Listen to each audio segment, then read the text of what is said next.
Mayong adlaw mga kabukid. Mao ni siya mga kabukid ang mulberry. Makaon ni siya mga kabukid. Taas kini siya antioxidants. O daghan kay siya bitamina og minerales. Magputol ko karon og iyang sanga mga kabukid kay mananom ko. Hakoton na nako mga kabukid ang sanga sa mulberry nga akong giputol. Dito na ko nitanom sa liyo nga bahin. Daghan na akong naputol mga kabukid. O daghan pud ang matanom niya ini. Kung mamunga ni mga kabukid, dili lang ako ang makabenepisyo niini. Apil na ang mga kalanggaban dinhi sa kabukiran. Akong gilinsahan mga kabukid. Kay gawas nga gusto ko nga makapadaghan ani og prutas. Gusto po na ko siya nga mahimong koral. Akong gilinsahan para straight ang agi. Dugol kay ang distansya sa bangag mga kabukid. Para kung mudako na ni siya, di na ta kinahanglan og barbed wire nga mahimong koral. Ako na dayong giputol-putol asa nga sa mulberry mga kabukid. Tag 1 foot kataas para daghan na akong matanom.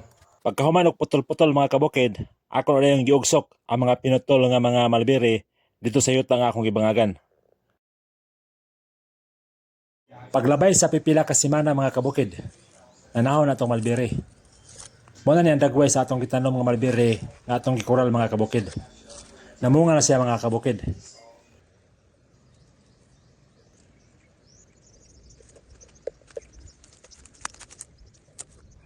Pagkani mo turok mga kabukid, mudako ni siya anak kadagko.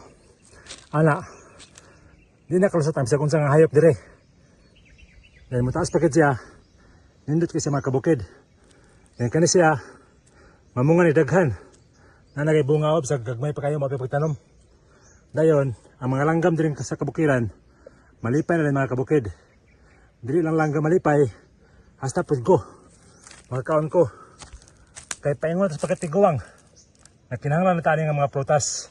Ang mulberry mga kabukid, nindot kayo sa digestion. Magkapabo siya sa cholesterol level. Nindot po siya sa immune system mga kabukid.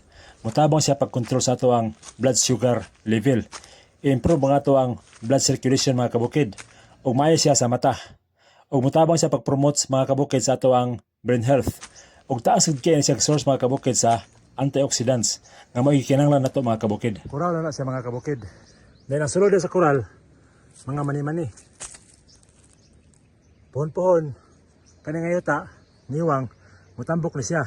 Dahil kung mulabong na mani-mani diya, tanan, buyan mo kanding, mga manok, pato, pabo, bisan pagbaboy, buyan mo diya, mabuhay na sila mga kabukid.